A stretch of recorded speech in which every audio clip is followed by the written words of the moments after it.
Subhanahu wa ta'ala, a'udzu billahi minasyaitonir rajim. Ya ayyuhalladzina amanu taqullaha haqqa tuqatih wa la tamutunna illa wa antum muslimun. Allah Subhanahu wa ta'ala berfirman, wahai orang yang beriman, bertakwalah kepada Allah dengan sebenar-benar takwa dan menghormati mereka sebagai muslim. Alhamdulillah, wassalatu wassalamu ala Rasulillah wa ala alihi wa sahbihi wa man wala. Rabbi shrah li sadri wa yassir li amri wahlul 'uqdatam min lisani yafqahu qawli. Rabbi zidna ilma warzuqna fahma. Allahumma 'allimna ma jahilna wa dhakkirna ma nasina. Ya, saya hormati Tuan Imam TK Masjid Muslimin Muslimat, Ibu Ayah, sahabat-sahabat yang dirahmati Allah Subhanahu wa taala sekalian. Pertama, alhamdulillah kita syukur kepada Allah Subhanahu wa taala pada malam ini kita dapat lagi menyambung siri kuliah kita. Walaupun kita sehari dua ini dalam keadaan yang kembali bergelora. Saya sebut itulah, kembali bergelora. Kalau tengok graf sehari dua ni dia jadi turun naik balik. Hari 21, hari ni 15. Jadi ada naik, turun balik, dan angka pun dah naik ke angka 10 dah. Bukan lagi angka besar. Baru Nisa bawah 10. Ni naik 10 naik. Jadi hari ni 15. Dan 15 ni pun banyak dalam negara. Sebelah dalam negara, kata silap saya.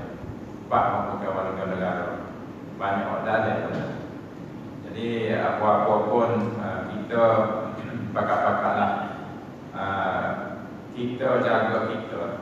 Sekarang ni pihak berkuasa telah beri kuasa jaga ni bagi kita. Maknanya kita sendiri nak jaga kita. Sebab perkara ni kalau pergi ada sebut ramai sebut kalau pergi kita belum menang. Kita tak menang lagi.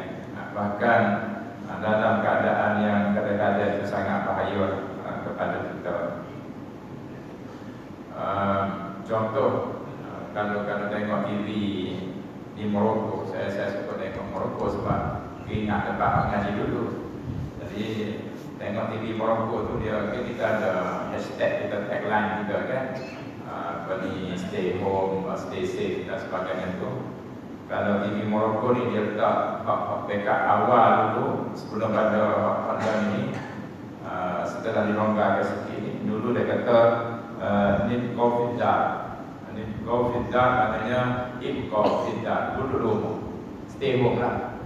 Kalau dulu stay home, okay. Tapi dah ni dia tukar. Kalau kita dah ni kita tukar juga, kita jaga kita tukar. Dia tukar daripada Nibqaw Fiddah, dia tukar kepada Nibqaw Ala Bal. Ala Bal ni otak, maknanya fikiran kita lah. Maknanya dia kata ikut hak kita dulu. Dulu dia kata duduk rumah, kita boleh begitu juga, stay home, stay safe. Tapi dah ni kita jaga kita. Setelah ada beberapa pelonggaran ini, kita kena jaga kita. Dan SOP yang tertentu kita kena patuh. Adanya untuk kita menyekat penularan ini supaya tak mari gelombang ketiga. Kita berada di gelombang kedua ni lebih kurang.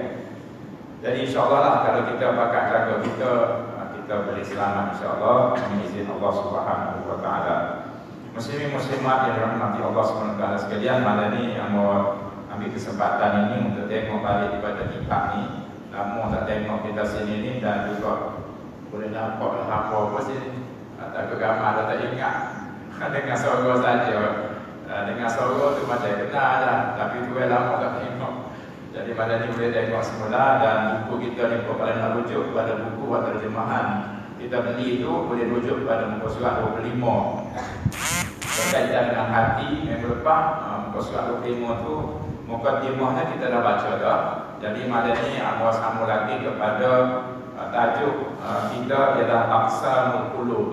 Aqsamul qulub maknanya bahagian-bahagian hati ataupun jenis-jenis hati. Minggu lepas kita sebut kita cuba mengenali hati. Dan hati itu apabila kita merujuk sama ada kepada ayat-ayat Al-Quran atau kepada hadis Nabi, disebutkan beberapa perkataan yang merujukkan kepada makna hati. Begitu juga lah disebut dalam hadis Nabi, mudghah, seketul daging itu merujuk kepada hak ada dalam dada kita ni, iaitu seketul daging. Kalau kita ambil sebagai organ, maknanya dia hati. Tetapi kalau kita ambil kepada fungsi, dia lebih kepada jantung, yang menjadi orang panggil panglima ataupun pemerintah kepada segala anggota kita ni adalah lebih kepada fungsi jantung. Dan tapi disebut Nabi sebagai hati. Dan Allah Subhanahu Wa Taala dalam ayat-ayat Al-Quran pun, antaranya disebut ayat yang kita baca minggu lepas tu, inna sam'a wal basar wal fu'ad. Allah tersebut sebagai fu'ad pun menunjukkan kepada hati. Jadi di situ kita mengambil kesimpulan bahawa sekiranya kita maksudkan hati itu adalah hastaka daging itu, maka dia merujuk kepada organ dalam tubuh kita. Tapi kalau kita merujuk kepada makna konsepnya, maknawinya, dia adalah yang kita maksudkan pada hari ini sebagai nurani ataupun kehendak yang ada pada kita. Sebab itulah sebenarnya yang menentukan fi'il kita ataupun tindakan yang keluar daripada seluruh anggota kita, dia bagi daripada kehendak nurani, kita panggil sebagai hati nurani. Jadi kita pada hari ini, kalau kita terjemahkan qalbun dari bahasa Arab itu kepada hati, kita boleh merujuk kepada qalbun hati, kabidun ataupun kibdah, hati stokoni, ataupun qalbun jantung yang ada dalam tubuh kita. Muslimin muslimah sekalian, ibu ayah sekalian, aqsamul qulub ataupun jenis-jenis hati, bahagian hati ini sebagaimana yang kita memang sedia maklum dah, kita dah bincang sebagainya, mungkin ada dah kita pernah sebut, setelah kita sebut, ada 3 jenis hati. Yang mana dia kata lima kana qalbu yusaf bil hayati wa dhiddiha. Yang mana apabila kita sebut dia kata al-qalbu ini, apabila kita sebut qalbun itu, maka kita merujuk kepada sesuatu yang kita tentukan dengannya hidup ataupun mati. Kalau kita merujuk pada jantung tadi, maknanya fungsi tak fungsi jantung, maknanya hidup ataupun mati. Maka kita ni boleh hidup dan juga boleh mati. Maka dia kata inqasama, maka dia ni berpecah bihasbi dzalika, mengikut hak kita pecahkan hidup mati saat ini. Dia kata ila salasati aqsam, kepada 3 jenis. Kepada hidup mati, maka ada 3 jenis. Kalau kita ambil learning bahawa dengan qalb inilah yang menentukan hidup mati, maka ada 3 jenis. Al-qalbus sahih awis salim. Yang pertama sekali hati yang sahih makna biasa betul, tapi makna khas ini kita naknya ialah sehat. Sehat dalam bahasa Melayu kita tu mari daripada asal makna sahih, sah. As-salatu sahihah maknanya semaya yang sah. Makna semaya yang betul, betul juga. Sahih itu maknanya betul. Sahih juga makna kalau semaya. As-salatu sahihah maknanya semaya yang sah. Solat yang sah, maknanya hati yang sehat. Ataupun dalam perkataan lain digunakan juga sebagai salim. Al-qalbus salim, hati yang sempurna, juga makna sehat. Sebab itulah kita sebut, orang Arab sebut dalam pepatah dia, al-aqlus salim fil jismi salim. Al-aqlu maknanya akal yang sempurna, sehat, duduk pada al-jismi salim, duduk pada tubuh badan yang sehat, iaitu yang sempurna. Maknanya digunakan makna salim itu juga dengan makna sehat, lebih kurang. Makna sahih pun sehat, makna salim pun adalah sehat sempurna.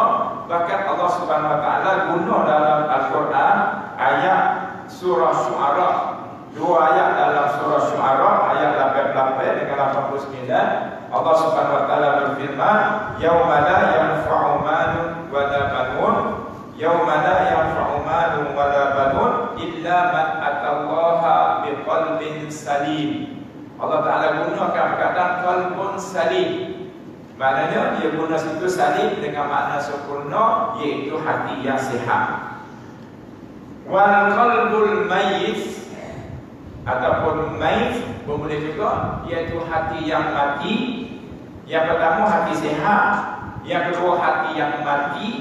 Wal qalbul marid, dan yang ketiga ialah hati yang sakit. Supaya nak kita berani juga. Kita nak bagi kategori orang ni kepada hidup mati, orang hidup sehat, orang yang mati, dan juga orang yang sakit. Nah, 3 jenis orang ni. Hak 3 kategori ni apabila kita bagi mengikut hidup mati, itu bila 3 kategori ni. Maka inilah perbincangan kita mengenai hati ataupun jenis-jenis hati berdasarkan kepada 3 ulama salaf yang kita ambil di sini, iaitu Ibn Rajab Al-Hambali, Ibn Qayyim dan juga Imam Ghazali rahimahumullah. Yang pertama kita mula dengan Al-Qalbus Salim. Al-Qalbus Salim ataupun Al-Qalbus Sahih, hati yang sahih, sehat dan juga hati yang sempurna.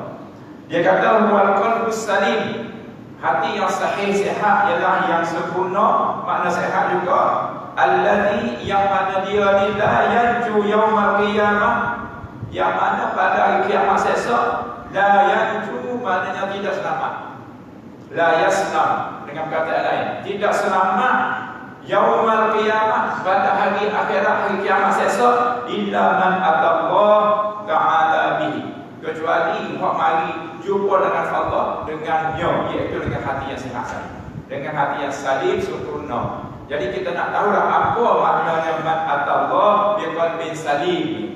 Kita nak kenal apa makna hati yang sempurna ni ataupun hati yang sihat. Macam kita tadi nak kenal mana orang sihat, mana orang sakit. Kadang-kadang kita nampak luarnya sihat tapi dia sakit.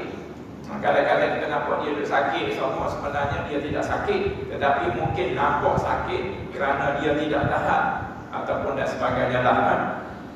Kama qala ta'ala, sebagaimana yang Allah Subhanahu wa taala sebutkan dalam ayat yang hamba baca tadi dalam surah Syu'ara ayat 88 dan juga 89. Jadi kalau kita merujuk kepada 2 ayat ini dalam surah Syu'ara ini, yauma la yanfa'u malun wala banun, hari yang mana tidak ada guna bagi kita lagi harta dan juga anak kita, merujuk kepada hari kiamat. Menuju pada hari kiamat, iaitu pada hari kiamat esok tidak ada guna dah apa-apa sekalipun kecuali orang yang mari jumpa dengan Allah dan dia bawa hati yang sempurna, hati yang salim.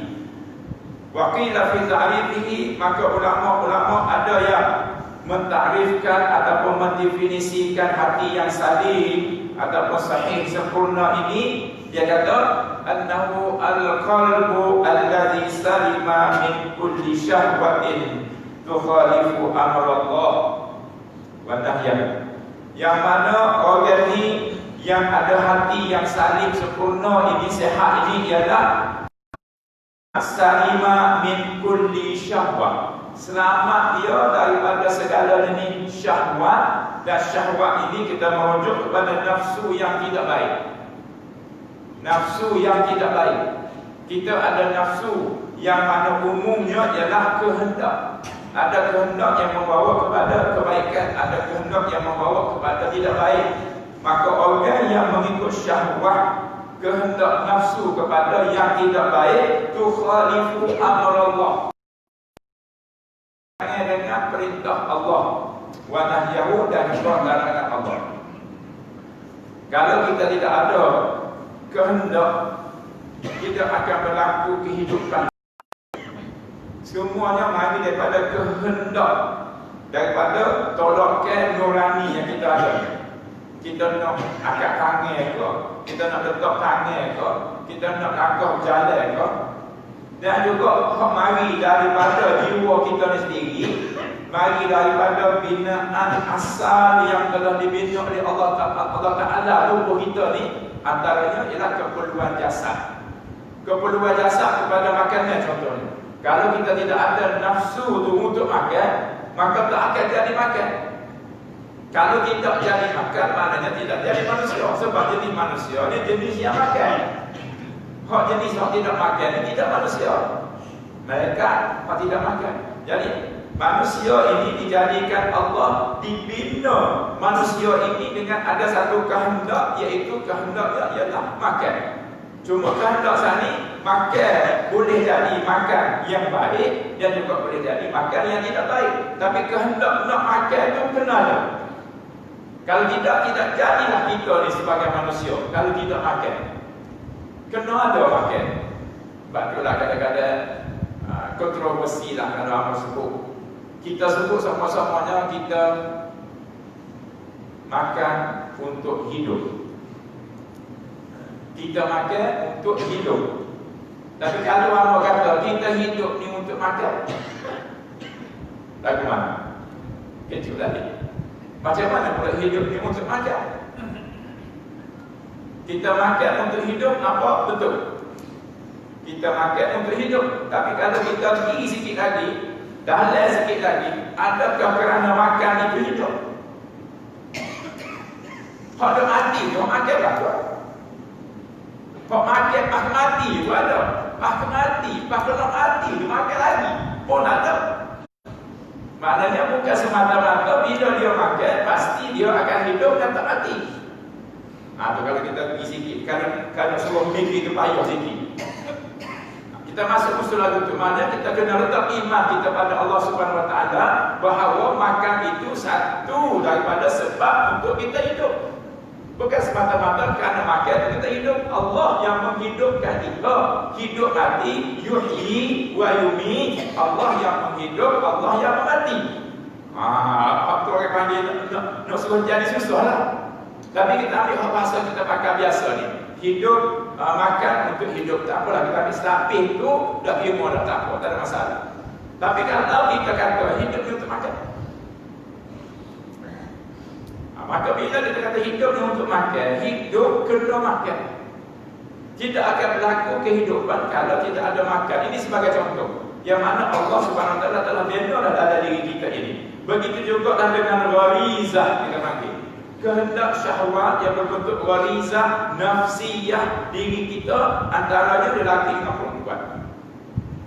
Bila lelaki dengan perempuan, dia ada magnet dia. Kalau tak ada magnet dia, maknanya dia abnormal. Dia tidak normal.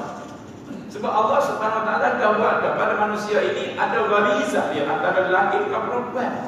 Sebab itulah bermula daripada kecil lagi, bermula daripada baligh lagi. Kita ibu bapa di rumah, bukan dengan orang luar. Kita dengan ibu bapa di rumah.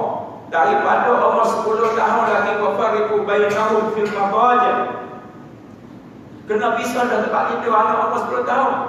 Ini ajar ada rumah tangga kita ni, bukan di luar pergi sekolah lagi ni. Hak tidak di sekolah lagi ni, hak di rumah lagi. Hak di rumah lagi apabila sampai umur 10 tahun, hak cerita tadi cerita pasal semaya kan. Alimu auladakum sab'an wadribuhum 10. Alimu auladakum sab'an. Ajar anak-anak kamu solat masa 7 tahun. Dan ulama kata 7 tahun ini ialah sempurna masuk 7 tahun, cukup umur 7 tahun. Bukan birthday dia masuk ke 7 tahun. Dia cukup 7 tahun.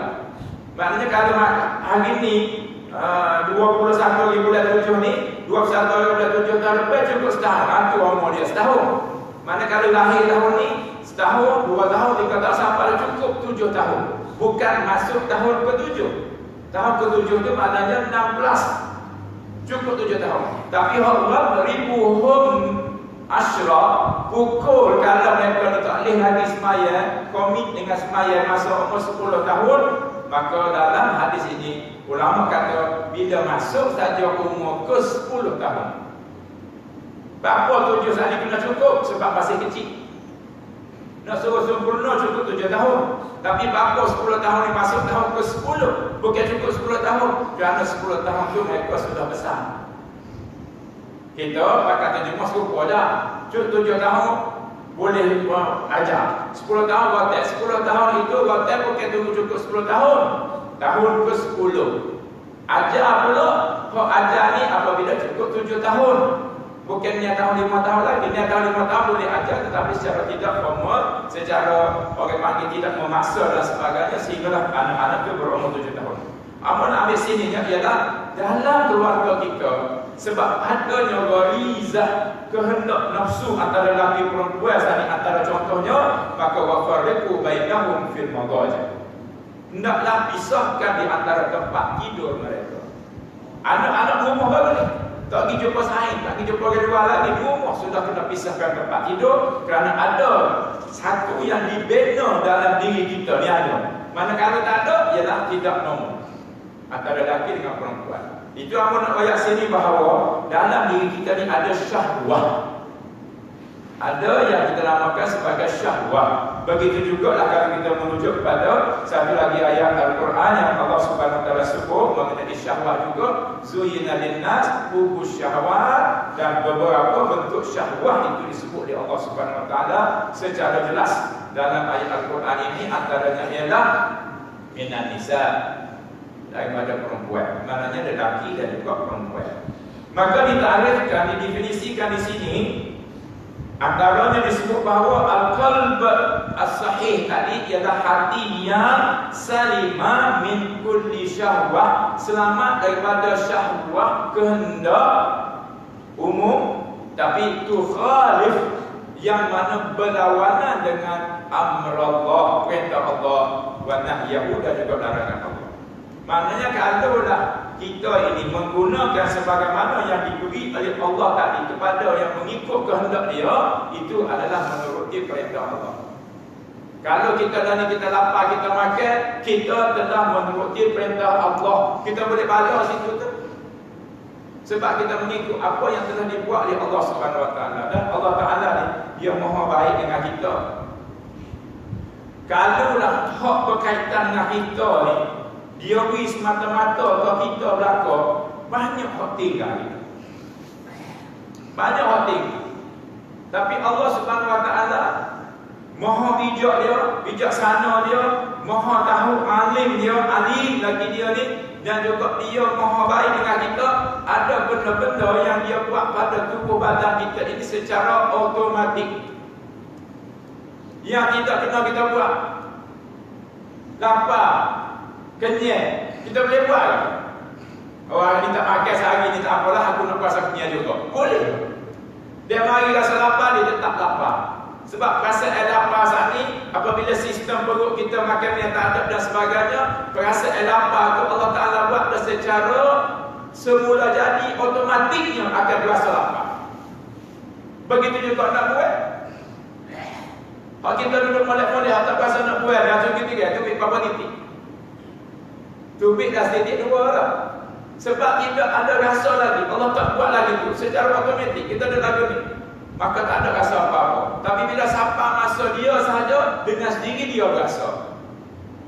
Tak ada ni, hal ni tak ada kena buat sistem, tak ada kena reset tiap hari. Aku nak reset, aku duduk rumah, aku buat setting A.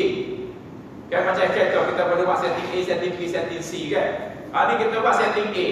Kalau hari di masjid kita buat setting nombor B. Maknanya setting A ni kalau kecil masa mana nak berak masa mana. Setting B pula untuk kajian, tukar pukul pula, itu setting B. Lepas tu kalau jalan musafir buat setting nombor C pula. Kena ubah masa pula. Ada 3 jadual kita. Bukan kita buat. Bukan kita buat. Mari daripada Allah Subhanahu Wa Taala, dan Dia Maha Mengetahui. Pengalaman yang mula, pengalaman orang lain, merasa ada juga sama lebih kurang. Kalau kita duduk di rumah 2 kali sehari, pagi dengan petang, kalau kita pergi jalan sekali, tidak. Dia tidak berasa. Kalau di rumah masa itu, pergi pula dah ni. Tapi bila kita pergi jalan, sebab Allah Subhanahu Wa Taala tahu bila kita berjalan, bermusafir, ada keperluan-keperluan kita yang tertentu, yang kadang-kadang kita ni kena ada masa, kena ambil masa dan sebagainya, maka dia rasa mari nak pergi buat sekali je dia pergi. Pagi sebelum, pagi sebelum, kalau dulu dia 2 kali. Allah Ta'ala buat lagi tu kepada kita, bukan kita buat. Makan serupa je. Tadi makan pagi, tengah hari makan, petang makan, jalan kau banyak makan. Tapi apa jadi jadual dia berbeza? Disusul oleh Allah Subhanahu Wa Taala kepada kita. Kalau agak kau kita nak buat segala perkara itu, kita ni kadang-kadang nak bawa buku tinggal. Atau gelar ni koyak sungguh. Kadang-kadang kita tentu dah nak bawa buku, dia lagi tinggal. Makmu tak ambil juga. Makmu juga kena. Apakah ada sekali kita bawa buku mana ni Ustaz? Kadang-kadang dia guna juga ni, malam tak guna pun. Sampai sini, makmu tak ambil juga. Makmu juga kena mari. Kadang-kadang kita rancang dah boleh tinggal lagi. Kalau agak ke kita. Sebab itulah ada benda Allah Ta'ala buat secara otomatik. Kalau agak ke kita tak jadi. Rasa lapar, kan susun ikut rasa kita. Masalah fikir dia buat kenyang semua. Masa hujung-hujung bulan 5 gaji, esok lusa 2, 3, 5 gaji ni, nak makan semacam lapar macam dia set jadi lapar. Atau ke 1 bulan sampai 15 hari bulan tu, masa musim nak habis BT tu, set jadi punya esok. Kalau kita buat aku tidak. Semua daripada Allah Subhanahu Wa Taala. Pertama disebutkan sini ialah salima min kulli syahwah. Daripada segala syahwat, segala kehendak yang mana bertentangan dengan perintah Allah ataupun larangan Allah Subhanahu Wa Taala, iaitu hak mana Allah Taala larang kita tidak buat, kita menuruti hak mana Allah Subhanahu Wa Taala suruh. Yang kedua, wa min kulli syubhah tu'aridu khairahu. Begitu jugalah perkara-perkara yang syubhah yang mana akan bertentangan dengan kebaikan yang sepatutnya ada kepada hati sana. Kita kadang-kadang apabila kita terlalu banyak menggunakan akal kita ataupun kecerdikan yang Allah Subhanahu Wa Taala guna atau berikan kepada kita, kadang-kadang kehendak nafsu kita berlawanan dengan kehendak kita dan juga berlawanan dengan kehendak Allah Subhanahu Wa Taala kepada kita. Dan kadang-kadang apabila kita berfikir, kita akan mengikut kehendak kita lebih daripada kehendak Allah Subhanahu Wa Taala. Kalau kehendak kita, mana kita nak dulu sama ada kita nak solat, kita nak makan. Kalau kita bertemu, contohnya kita bertemu Zuhur lah. Apa sebut sama waktu Zuhur ini sebab kita ni ramai orang kerja. Makan gaji ke, makan swasta ke, kerajaan ke, sebagainya kita kerja. Dan kita ada masa rehat yang terhad lebih kurang sejam saja dengan hari. Antara pukul 1 hingga pukul 2 itu saja waktu rehat kita sebagai penjawab awal, ramai penjawab awal. Atau buat kerja dengan orang, buat koli orang, kerja kedai ruci orang, kita kira lah. Jadi masa dia kata ni untuk memakai semaya sejam. Maka pada masa itu kita akan berlaku konflik dalam tubuh kita. Konflik dalam pada kita. Konflik sama ada kita ni nak dahulukan makan ke, kita nak dahulukan semaya. Di sini perlukan kepada kebijaksanaan satu. Yang kedua perlukan kepada maqasid. Yang ketiga perlukan kepada aulawiyat. Perlu kepada keutamaan. Mana hak utama, mana hak patut dulu, mana hak patut kedia. Supaya apabila kita menghadapi situasi-situasi lagu ni, kita ni orang panggil boleh beri, maknanya boleh tarik panjang. Tidak kata kita ni stick dengan satu keadaan saja, dengan satu situasi sahaja. Contohnya situasi kita ni ialah tiap-tiap kali kita ambil contoh satu, mesti semaya zuhur dulu. Kalau masa zuhur 1-4 minit, sedang balik pukul 1, dia rehat, dia pergi sedang balik ambil semaya, orang lepas zuhur. Comel. Selepas tu dia akan makan 1.40 dia akan makan, pukul 2 dia akan masuk jawab balik. Tapi kalau dah dalam keadaan zuhur tu dah 1.35, takkan dia nak tunggu zuhur dulu sedangkan ada masa dia makan. Kadang-kadang orang mikir ni dia tak beri. Dia kata kita lagu-lagu mana pun kena semayang dulu dia kata. Tapi sebab dia tak nak beri, dia tak nak mikir. Kecuali orang yang dulu fikir ke dia. Maka antara dia ni nak pergi makan dulu, sampailah dia boleh tengok makan orang best sudah. Dia kata, itulah kita mari makan dulu orang best dah. Kita tak sudah lagi. Sudah ada keadaan tertentu, kita tengok pada situasi supaya tugas kita, kerja kita, yang mana seluruh lapan jam kerja kita, lapan jam ni besar. Sahabat-sahabat sekalian, lapan jam ni besar masa. Sehari kita ambil bagi 3 masa. 8 jam yang pertama kita tidur. Daripada pukul 10 Ramadan 11, 12 1, 2, 3, 4, 5, 6, 7 7 jam kita tidur. Kita ambil masa lebih kurang 7 hingga 8 jam. Ada orang tidur 6 jam malam, lepas tu ada siang dia tambah sikit, setengah jam ke sejam dan sebagainya. Jadi 7 hingga 8 jam sehari kita tidur. Masa yang kedua ialah masa kita bekerja, lebih kurang 8 jam. Sama ada kita pakai gaji, sama ada kita kerja sendiri dan sebagainya, lebih kurang 8 pagi kita balik pukul 5 setengah petang. 8 jam kita bekerja. 8 jam lagi itulah masa yang lain-lain. Dalam masa kita bekerja 8 jam, Ada juga masa-masa hak lain tadi, contohnya ibadah. Kalau kita kerja pukul 8 pagi, tengah hari kita ada semaya zuhur, dan kalau orang kerja di pukul 5 dia ada semaya asar situ. Kecuali semaya asar ni dia boleh semaya lepas pada tu, sebab asar ni sampai ke waktu maghrib ada lagi. Sama ada dia semaya masa dia bekerja ataupun semaya lepas pada balik kerja. Tetapi tengok keadaan asar ni kita nak sangat asar itu. Amun royak ni supaya kita boleh set dan kita boleh beri, kita boleh menghadapi situasi dengan bijak.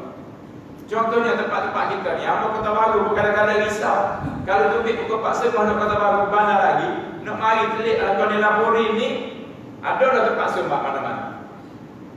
Pernah amun ada pukul 4 sembah Kota Baru dekat Pondek baru sampai rumah ada. Ni Lapori je, padahal.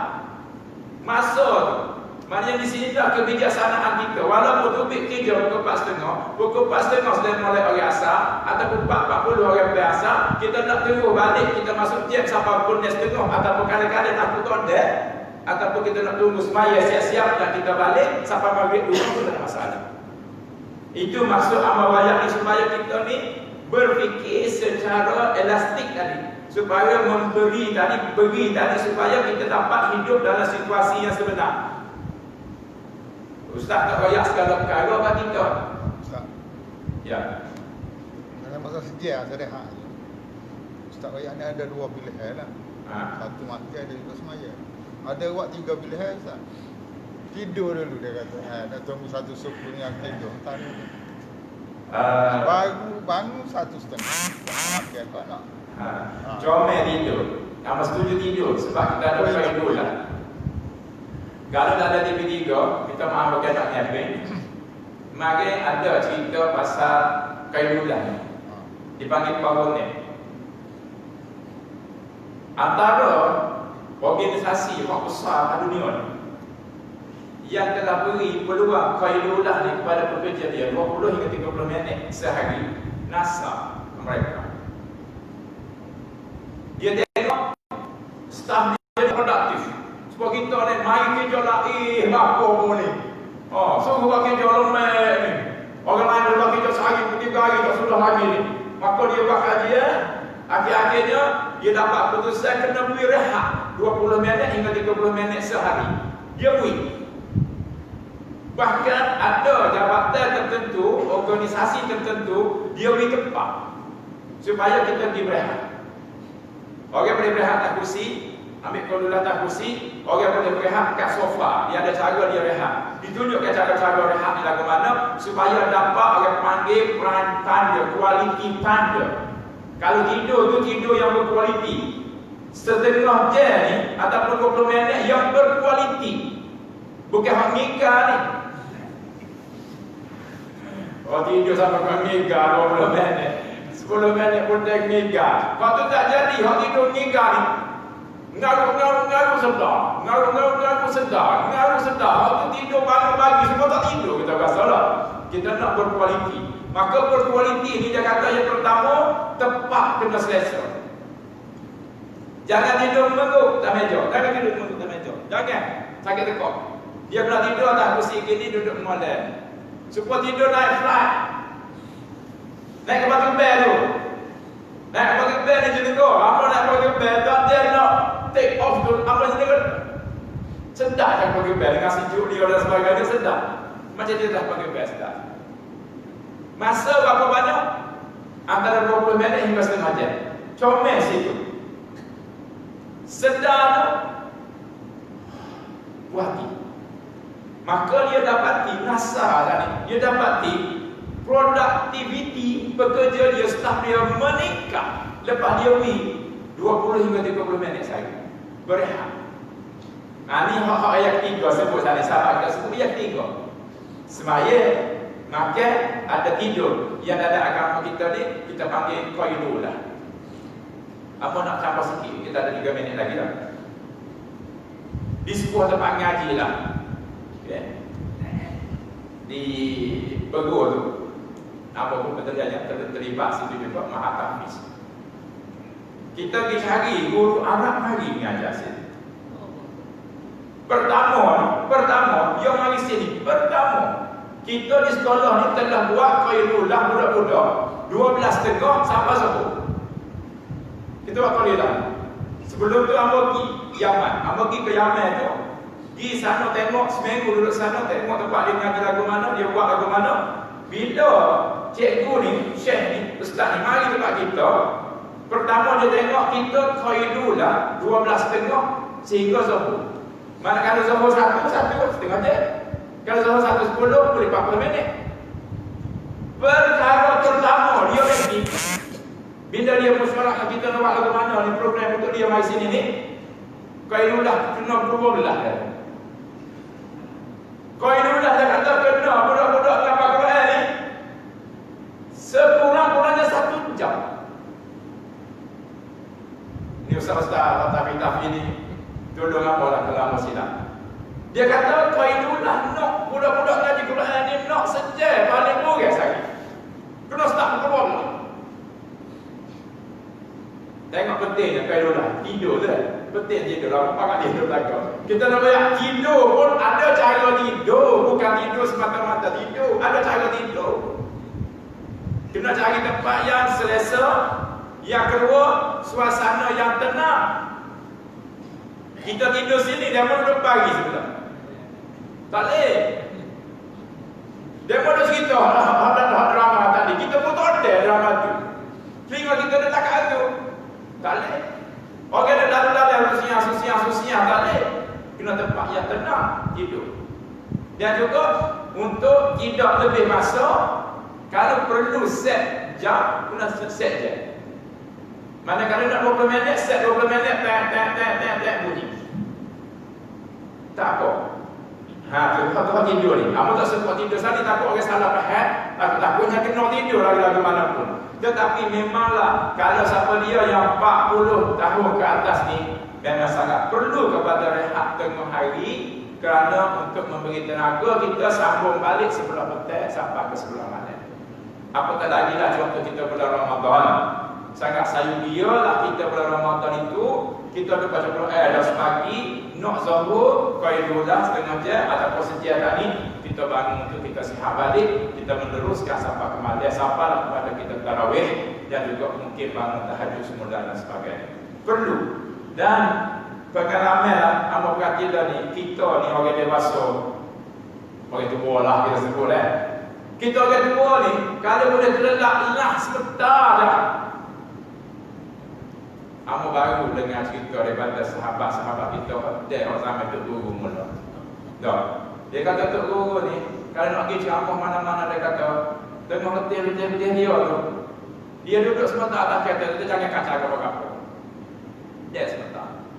Oh, sedar tegak, segar tegak malam tu ceramah pagi apa. Ulama-ulama kita lah betul juga. Semua lah betul lah. Jadi comel tadi kalau boleh ambil masa untuk qailulah. Di samping ada semaya zuhur dan juga ada makan tengah hari. 3 perkara. Tapi nak bijak menguruskan dalam masa lebih kurang 1 jam saja. Supaya tidak terjejas kerja kita, kerana kerja kita juga kita nak jadikan ibadah. Kalau jadinya kita nipu ke, kalau jadinya kita dicuri tulen ke, kalau kita jadinya hak kita buat ke bos kita tak benarkan ke, tak silap kita. Sebab kita nak jadikan dia itu sebagai ibadah. Jadi comelah kata kita ni insya-Allah sikit sebanyak yang kita tambah-tambah saat ni untuk kita lebih memahami situasi yang kita memang kena hadapi dalam kehidupan kita. Tak ada orang boleh lari daripada keadaan ini. Walaupun kita dah tak bekerja dalam pun sampai masa tengah hari kita berasa letih. Maka kita perlu berehat sekejap. Dan bila kita bangun balik, solat zuhur, baca Quran, kita segar balik untuk waktu petang malam. Sebab itulah kita tengok hak mana ada depan ni, hak mana berumur ni, gagah-gagah belakang. Gagah-gagah belakang, tak ada tukar sebagai apa lagi. Apa nampak malam ni tak ada tukar selo. Kalau tak cakap dia 5 kali tukar selo, kan bau katu, kan bau kau ni, kan bau katu. Dak ni maknanya orang beragam lagi. Alhamdulillah. Sebab adalah cara-cara kita. Dan pernah membaca satu buku, dia menceritakan ni dengan semaya malam. Tidak kena senama rima kau. dengan solat tahajud waktu malam sahaja. Mereka itu gagah untuk mereka ni berkahwin lebih daripada solat. Allah, kita ni boleh buat lagu tu, tapi kebenaran dia bayar. Setakat kita nak semayang, insya-Allah anak makan buat lagu dah kan. Tapi so jugalah. Gitu. Insya-Allah tak apa, doa insya-Allah. Dan ayat ini sebagai contoh, maknanya bila kita ada kekuatan itu, tubuh kita bersihat dengan puasa ni, bila menurut kisah ni, a'ti likulli dhi haqqin haqqah. Berikan kepada setiap perkara itu hak dia masing-masing. Mata ada hak rehat, telinga ada hak rehat, tubuh badan ada hak rehat. Bagikan hak masing-masing sempurna insya-Allah. Masalah kita ni letih tebal, lemah. Tak wih hak dia. Mata ngatur, juga sekal juga. Tak kita bila sekali sedar. Alhamdulillah. InsyaAllah lah benda ni kita ambil manfaat banyak-banyak. Walaupun sikit-sikit kita baca, biar kita dapat manfaat banyak insyaAllah daripada perbincangan kita. Semoga diberi petunjuk oleh Allah Subhanahu Wa Taala ke arah yang terbaik insyaAllah. Kita nak jadi hati yang sahih, salim ini yang kita nak balik jumpa dengan Allah Subhanahu Wa Taala dengan hati ini insyaAllah. Itulah matlamat kita untuk kita baiki hati kita dan sucikan hati kita. A'udzubillahi minasyaitonir rajim. Rabbana la tu'akhidna in nasina aw akhtana. Rabbana wa la tahmil 'alaina isran kama hamaltahu 'alal ladzina min qablina. Rabbana wa la tuhammilna ma la taqata lana bih. Wa'fu 'anna waghfir lana warhamna anta maulana fansurna 'alal qaumil kafirin. Rabbana atina fid dunya hasanah wa fil akhirati hasanah wa qina 'adzabannar. Wa sallallahu ala sayyidina Muhammadin wa ala alihi wa sahbihi wa sallam. Aku qouli hadza astaghfirullahal azim li wa lakum. Assalamualaikum warahmatullahi wabarakatuh.